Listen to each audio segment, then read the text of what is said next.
Conference, Diane, thank you for that introduction. It's a privilege to be opening this debate today on party reform and to be speaking for my first time at conference.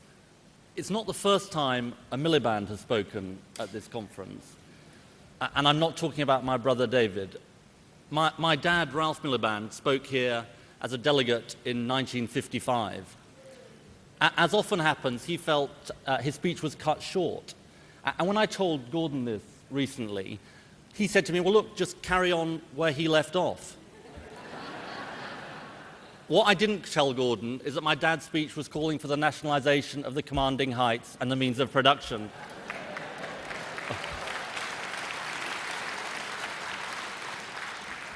So perhaps I better not. I'll leave it for a fringe meeting when he's not around. Conference, the politics of my father's generation were different from mine. But what my upbringing gave me was the belief that getting angry at injustice isn't enough. You have to try and do something about it.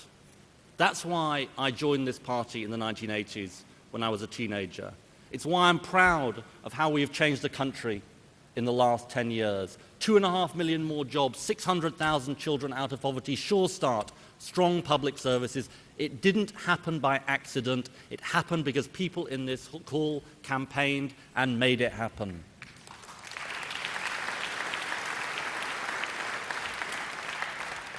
And it's a record we should all be proud of. It's a record the Tories could never have matched. And it's a record we must never let them destroy. But today's debate is not about the past, it's about the future. How we change our country in the years to come.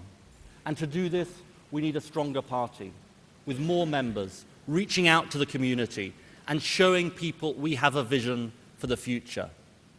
Let's be honest, our party structures don't help. We all know the problems. Too often, the leadership gives the impression that members are only there to deliver leaflets and not shape the party's ideas. That needs to change. Too often, consultation with our local parties consists of long and indeed sometimes boring policy documents that nobody will read. That needs to change as well. Too often, party democracy starts with a branch passing a resolution to save the world and ends up with them trying to save a sentence in a compositing meeting on Sunday night.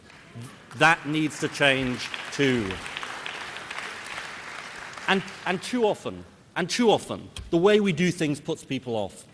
We've all been there. We all know the excitement when a new member arrives at a branch meeting, and we've all had that sinking feeling at the end of the evening when we know they may not return. All this needs to change. And the point of these reforms is to make a start. It's to build a party that is fit to change our country through dialogue, debate, and decision involving every member.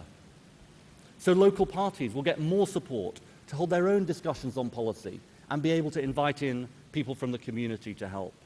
Every member will be invited to a regional policy forum with ministers.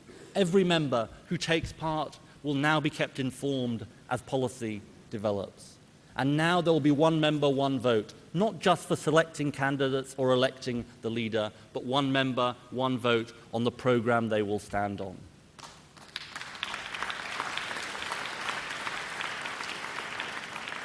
We also need better links between members and conference, and the conference and the policy forum. Conference is now, and always will be, the place where our party comes together to debate the big issues. That is as it should be.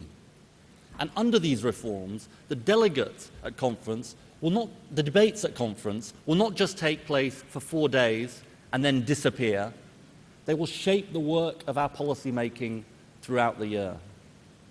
Let's take 3 issues that trade unions and local parties have raised as priorities at this year's conference: equalities, agency workers, and manufacturing. Under the proposed changes, debate at conference would not be the end of the matter, but the start of serious work.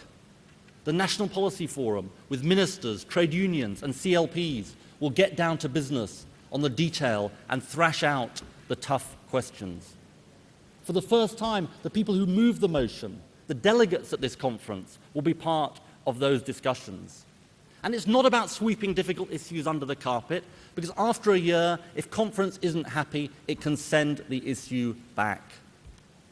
What do these reforms mean for the role of trade unions in our party?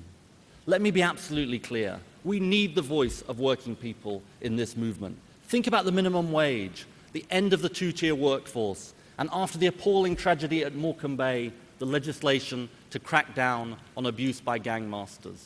All demanded by the trade unions, all delivered by the partnership between the Labour Party and the trade union movement.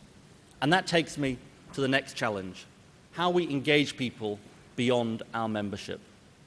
Political change, whether it is national, local or international, doesn't just happen because of politicians or political parties. When we think about debt relief for the world's poorest countries, it happened because we campaigned and reached out beyond our party. And if we think about the coming years, we need a Labour Party that can reach out again, changing minds and attitudes on issues from child poverty to climate change.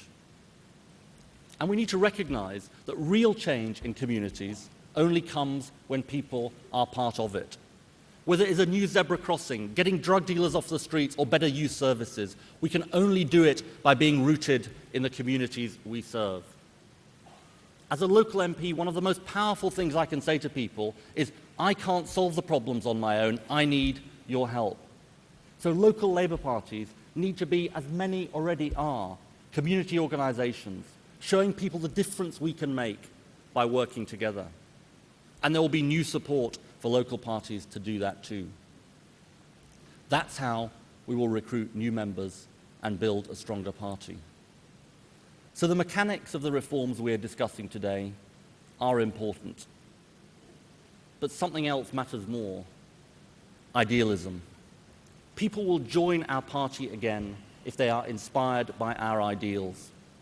As Diane said, I've been given the privilege of helping to coordinate the process of our manifesto. Again, I can't do it on my own. I need the help of this conference. And by working together, starting this week, we can create a manifesto that speaks to people's lives and inspires them about our vision for the future. Relevant to them by talking about the issues politics often doesn't confront: carers, mental health, services for young people. And inspiring them by showing that year on year, Labour can transform our country. In his speech 52 years ago that I mentioned at the beginning, my dad said we were a party engaged in a great adventure, and that we have a vision that the Tories never have and never will have. That is as true today as it was then. 20 years since I joined this party, 10 years in government, and I tell this conference I am more idealistic than ever about what we can achieve in our country. We are the people with ideals, not just a government but a cause. We are the people connected to our communities, not just a party but a movement. We are the people who can transform our country, volunteers at elections and campaigners for change. Today, let's renew our party. This week, let's spell out our ideals. And then, let's build a country equal to our hopes.